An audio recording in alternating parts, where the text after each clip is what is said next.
Hi, I'm Belinda Carli, the Director of the Institute of Personal Care Science, and I get asked a lot of questions about making emulsions and especially how to make emulsions more viscous and how to create some really viscous body butter type products. So this video, I'm going to show you how to create a really beautiful viscous body butter product, but I'm also going to talk you through the process of how we boost the viscosity of your emulsions and your creams, and I'm also going to show you several different variants, and the outcomes might surprise you a bit of what you thought you needed to do to increase that viscosity.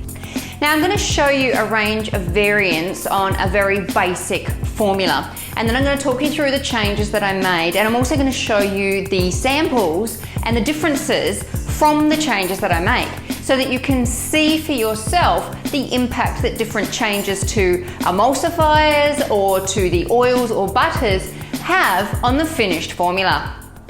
First of all, here's the basic formula I started with. Now this is not stable and commercial ready, but I just wanted to show you where we're starting from, and by the time we get to the end of the video, I will have a full final formula that is a beautifully rich butter product for you.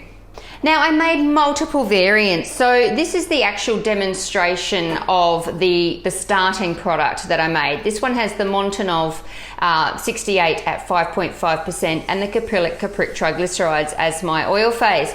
And you can see it's reasonably viscous, but it's certainly not a butter-like consistency. It's more of a really thick lotion or cream-like consistency. So if we're making a body butter, we want it even more viscous than that. Now, before you run out and buy a heap of Montanov 68 thinking that's your answer, what I want to explain is it's not just your choice of oils, it's also the choice of emulsifier and the amount of emulsifier that's going to impact the viscosity of your product. As examples, I have another version here where I've used Olive M1000 at 5.5%, and still everything else about the formula is exactly the same. You can see this is also quite viscous. The sensory of this product is absolutely beautiful, and that's one of the things that makes Olive M1000 a top choice, where the sensory aspects of the formula is really important. The Olive M1000 will give you that. But don't be fooled in thinking that Olive M1000 will always give you a very viscous cream, because it won't. It actually depends on the emulsifier you use and the different types of lipids you put with it. As an example, I have Arlacel 170 here. Now this is a PEG 100 stearate glycerol stearate combination, and it works really, really well with a lot of different types of oils, in particular your non-polar oils. Here you can see that same formula, same input, just changing the emulsifier. The viscosity just hasn't built, and that's because it has a better compatibility with your more non-polar oils. I also have here some Cosmo Wax J, again used at 5.5% with the caprylic triglycerides. You can see it's formed a nice emulsion, but it really is more of a lotion-like consistency. And again, this is a really reliable emulsifier. It's a cetyl alcohol cetyl 20 combination. But again, you can see there's dramatic viscosity differences by using a different emulsifier. Now it's important at this point to go through some really essential elements when you're building your emulsion, especially if you want a lot of viscosity. You definitely need waxy emulsifiers, and when you're making an oil in water emulsion, you need to make sure that they've got a relatively high HLB, and there should be a blended emulsifier, 2 or more emulsifiers in the one blended waxy material, and this helps build really good stability and viscosity, as you've seen. It's really good if you read the supplier's information and see if the emulsifier suits non-polar or polar lipids better. As you can see, the very same basic formula was used for all of these different samples, but the different materials are yielding different viscosities. Now, if I was to use different lipids but the same emulsifier, I can also get a different viscosity response. Let me show you an example. Now what I've done here is I used the Natragem EW at 5.5% in place of the emulsifiers in this instance. And you can see again, I've created more of a lotion-like consistency. But interestingly, when I did the same combination of materials but used Dermaphil Sensolve as my lipid instead of the caprylic triglyceride, I got a very viscous cream. You can see that's very viscous. It's not even running out of the bowl. Same emulsifier, different lipids. So the combination of emulsifiers and lipids matters. You might find you build a very viscous cream using an emulsifier and a certain combination of lipids. And then if you were to use that same emulsifier, same amount, but different lipids, you could end up with two very different viscosities. And it's just because that combination of emulsifier and lipids will matter to achieve your final viscosity. So using a waxy high HLB emulsifier blend is one of the best ways to build stability and viscosity into your emulsions. Now, a lot of you watching might also be thinking, well, hang on, if I want to make a body butter and I want to make it really viscous, why don't I just use a lot of butters as part of my oil phase? Well, I've done that one for you as well. So here we have my original with the Montanov 68 at 5.5% and the 12% caprylic triglycerides. And here we have Montanov 68 at 5.5%, but in this case I've used mango butter as the 12% lipids. Now you can see there's not a big difference in the viscosity, so the butters really don't have the biggest impact. You will see some change to the color from the butter, and in terms of skin feel, it actually doesn't have the best emolliency or sensory feeling on the skin because I'm just using the butters. It's also still not a body butter consistency. It's still really more like a viscous cream. So just using butters is not going to be my solution. So what can we try next to build the viscosity and get that really rich body butter consistency we're aiming for? Okay, so what I've done here is I have the Montanov 68 at 5.5%, but in this particular formula I've also added some glycerostearate citrate, an anionic emulsifier. Now I've done this so that it will build viscosity and stability into the body butter, and I've also combined my caprylic triglycerides with some mango butter, and I've also increased the oil phase content. By increasing the internal phase of your emulsion, you can also increase the viscosity of that emulsion.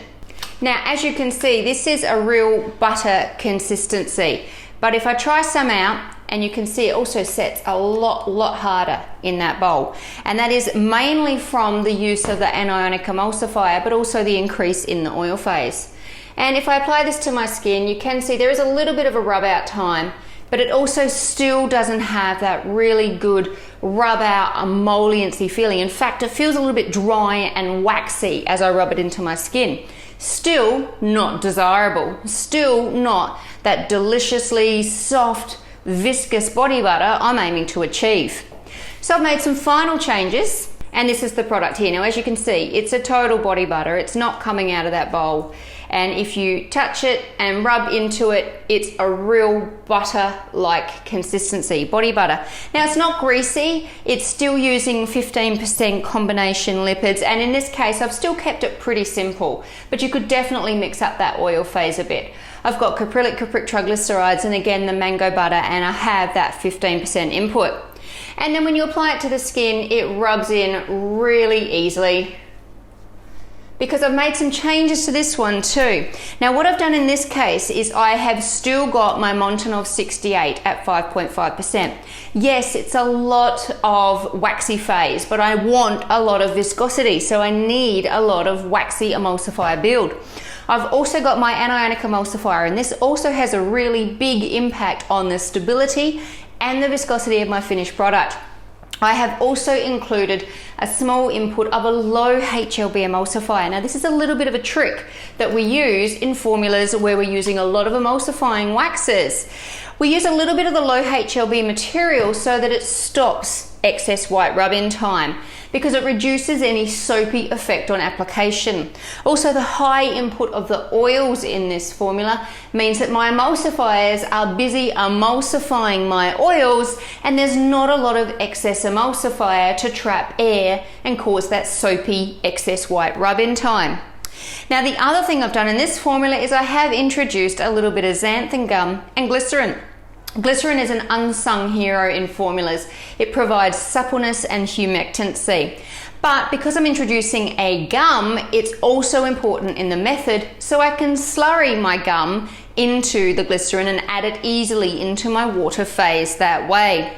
The other big benefit of using a gum in the formula is that I have 3 ways of stabilizing the high internal phase. The high internal phase gives emolliency. The combination of emulsifiers gives a really beautiful sensory feeling to the product. Even on rub out, it doesn't feel waxy, it doesn't feel dry on the end, it certainly doesn't feel greasy.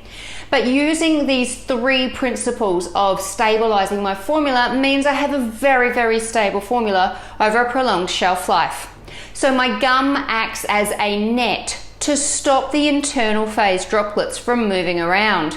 My non-ionic emulsifier acts as physical bridges, stopping droplets from getting too close to each other. And my anionic emulsifier works through electrostatic stabilization to electrostatically repel droplets from each other. This keeps my internal phase suspended homogeneously throughout my continuous water phase for a very long shelf life, even though there is a 15% oil input. The other thing I've done in this formula is I've also included an antioxidant. The antioxidant is important to help protect my oils and my formula from oxidation over time. Whenever you're using plant oils and essential oils, always add an antioxidant that will protect your formula. And just remember, not all antioxidants are created equal. There's loads of antioxidants for the skin, but there's only a few antioxidants that will actually protect your formula. So use your mixed tocopherols or your tocopherol. Don't use tocopherol acetate to protect your formula. It will not protect your formula. It's great for your skin, but it won't protect your formula. So that's what I've done to build my body butter formula. And as you can see, I went through various stages of sampling and using different combinations of emulsifiers and lipids to demonstrate to you how the input of the emulsifier matters, the choice of the emulsifier and combination of lipids or oils that you use with the emulsifier matters, and then also how to use your anionic emulsifier for extra stability and viscosity build, and then how to make sure you're going to get a really good stable shelf life by using extra materials like your gums and your antioxidants to protect your formula. Well, I hope you've found this video enlightening and enjoyable, and also how to solve some of your issues of how to make your formula more viscous. Remember, you'll need to make a few different samples just like I did, varying your emulsifiers, varying your lipids or oils, and varying other materials to get the best combination of stability, sensory, and performance out of your product. I hope you enjoyed this video. Please give it a thumbs up. Please leave any questions or comments below, and make sure you subscribe to receive notifications about all our videos. Happy formulating!